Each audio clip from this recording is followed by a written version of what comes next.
साहित्य में रामचरितमानस प्रबंध काव्य का एक अनुपम उदाहरण है। रामचरितमानस के प्रमुख 7 कांडों में सुंदर कांड का सबसे महत्व अधिक है, क्योंकि सुंदर कांड हमें जीवन में यह सिखाता है कि हम निराशा, उदासीन, उभय पक्ष, आलस्य के बीच हम अपने जीवन में उमंग, उत्साह और आत्मविश्वास कैसे पैदा करें। इसी के लिए हमको यह जानने की आवश्यकता है। यह व्यक्तिगत जीवन में उत्साह, उमंग, जोश, हर्ष, जज्बा और आत्मविश्वास तो पैदा करता ही करता है, हमारी धार्मिक भावनाओं को भी और अधिक उपजाऊ करता है। आप आज दोहा 1 से 5 तक के मूल घटकों और शिक्षा तथा अदम्य साहस को जगाने वाले मूल्यों की चर्चा हम आपके साथ करेंगे। जीवन में इनको समझना, पालन करना और अनुकरण करना अत्यंत आवश्यक है। इस जीवन में सबसे पहला जो उदाहरण है वह हमें यह मिलता है कि जब सबसे पहले जामवंत जी हनुमान जी से कहते हैं, तो वह सबसे पहला हमारा यह शिक्षा है कि अनुभव का और वृद्ध जनों की शिक्षा का सदैव सम्मान होना चाहिए। जामवंत के वचन सुहाए, सुन मन हृदय अति भाए। तो यह हमें अनुभव के सम्मान करने का सबसे पहला पाठ सिखाता है।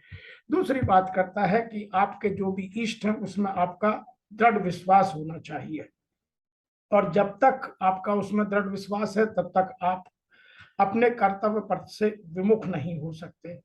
यहाँ यही बात कही गई है, चले उहरस ही अधर रघुनाथ था। तो हनुमान जी अपने हृदय में रघुनाथ का नाम लेकर, अर्थात अपने इष्ट का नाम लेकर आगे चले।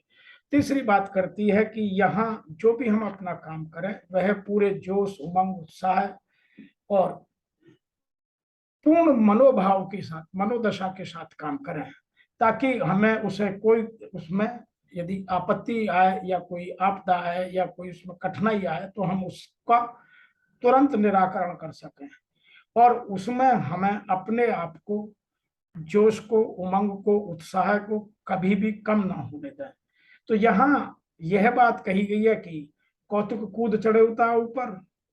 तो वह जब हनुमान जी पहाड़ पर चढ़े तो वो दौड़ कर चढ़े, धीरे से नहीं चढ़े। इसका मतलब उनका जो उत्साह था, जो उमंग था, वह पूरी तरह से जागृत था। और हमें जागृत करने के लिए सुंदरकांड यह बताता है।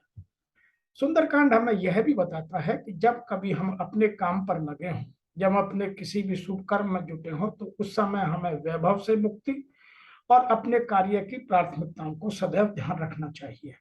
यहाँ जब हनुमान जी लंका जा रहे हैं तो मैनाक पर्वत, जो सोने का पर्वत है, वह समुद्र से निकलकर बाहर आया और उनसे कहता है कि आप मेरे ऊपर विश्राम कर लीजिए। तो हनुमान जी ने कहा, हनुमान तय परसा कर पूर्ण कीन विश्राम, राम काज की नहीं बुनु वो कहाँ विश्राम। हनुमान जी ने उनको दूर से विश्राम किया और कहा कि जब तक मैं राम का कार्य पूजा नहीं कर लूंगा तब तक मुझे आराम करने की कोई आवश्यकता नहीं है। अतः हमें अपने जीवन में जब अपने काम में जुटे हो तो अपनी प्राथमिकताओं को सदैव याद रखें, उन्हें भूलने की आवश्यकता नहीं है। अगला पाठ हमारे लिए मिलता है, जब हम कोई काम करने लगते हैं और सफलता मिलने लगती है तो लोग हमारी प्रशंसा कुछ सत्य भी करते हैं और कुछ झूठी भी करते हैं। स्वार्थी लोग अपना काम निकालने के लिए हमारी झूठी प्रशंसा कर हमारे सामने बड़ी बड़ी डींगे हाँकते हैं। उस समय हमें झूठी प्रशंसा से बचना है। तो यहाँ जो सुरसा का चरित्र चित्रण किया गया है वह इसीलिए किया गया है कि सुरसा सांपों की माता थी, और सांप जब चाहे अपना मुंह अपने इच्छा के अनुसार, अपने भोजन के अनुसार खोल सकते हैं, बढ़ा सकते हैं, कटा सकते हैं।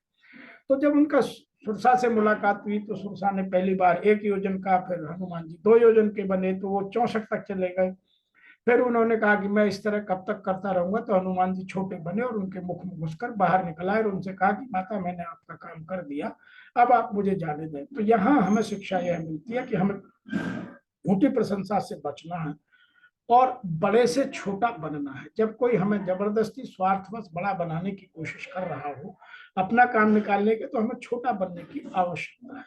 और यदि जिसने बड़े से छोटा बनना सीख लिया वह जिंदगी में सफलता के हर सोपान को छू सकता है, उसका आत्मविश्वास कभी नहीं डग सकता। इसीलिए हमें सुरसा और हनुमान जी के इस प्रसंग से 2 चीजें सीखने की हैं, झूठी प्रशंसा से बचना और बड़े से छोटा बनना। तीसरा, इसमें जब जो अगला चरित्र चित्रण है वह है जो समुद्र में एक राक्षसी रहती थी, वह लोगों की, जानवरों की परछाई को पकड़ करके खाती थी। इसका मतलब वह जलन करती थी, सामने नहीं आती थी। तो हमें अपने जीवन में धोखा, ईर्ष्या, जलन, कपट से बचना है। और जो अनर्जित धन है, जो सॉफ्ट मनी है, जो बिना कमाए अधिक धन मिल रहा है, आज वर्तमान में यह प्रलाप सबसे ज्यादा है।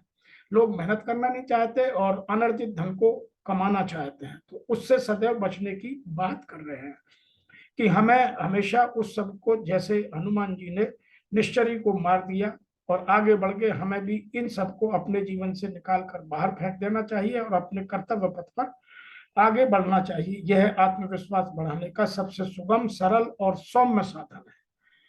अगली बात यहाँ कही गई है कि जब हम कोई अच्छा काम करने लगते हैं तो रास्ते में समस्याएं आती हैं। तो जब वह हनुमान जी लंका पहुंचे तो वहां किले के बाहर उन्हें निश्चरी मिल गई, जो लंकनी मिल गई। लंकनी ने उनको सबसे पहले रोका और कहा कि अरे चोर, तू कहाँ जा रहा है? तो हनुमान जी ने कहा कि तुझे इतना बड़ा चोर रावण जो मेरी माता को चुरा कर ले आया वो दिखाई नहीं देता, और मैं दिखाई दे रहा हूं। तो हमें समस्याओं का निर्भीक रूप से सामना करना चाहिए और उनका तुरंत तत्काल, जितनी जल्दी हो सके, प्राथमिकता पर उनका हल ढूंढकर उनको समाप्त कर देना चाहिए। दूसरा, विपरीत परिस्थितियों में भी हमें अवसर कर तलाशने की आदत डालनी चाहिए। हमारी परिस्थितियां कभी पक्ष में होंगी, कभी हमारे विपरीत होंगी। तो हमें हर परिस्थिति में हमें अच्छे, सुगम और सरल साधन खोजकर आगे बढ़ने की ओर बढ़ना है। यह हमें सुंदरकांड सिखाता है। एक बात और हमें सुंदरकांड सिखाता है, जब आप अपने कार्य पथ पर हो, कर्तव्य पथ पर हो, तो अपनी संभावनाओं की, जो कर्तव्य पथ में विफलताएं, सफलताएं या जो भी हमारी चीजें हैं आए, उनकी संभावना की हम खोज करें और उनका पूर्ण अवलोकन करें, उनका बार बार रिव्यू करते रहें कि कौन सी चीज मेरे पथ में है, कौन सी चीज मेरे विपक्ष में जा रही है। तो यहाँ बार बार जो हनुमान जी ने पूरी लंका का अवलोकन किया और फिर आगे बढ़े, और फिर उन्होंने वहां अवलोकन करते करते क्या देखा कि एक घर के सामने विष्णु जी का हथियार का चित्र बना हुआ है और तुलसी की एक नया पौधा खड़ा है। तो उन्होंने कहा कि यहाँ से मेरा काम शुरू हो सकता है।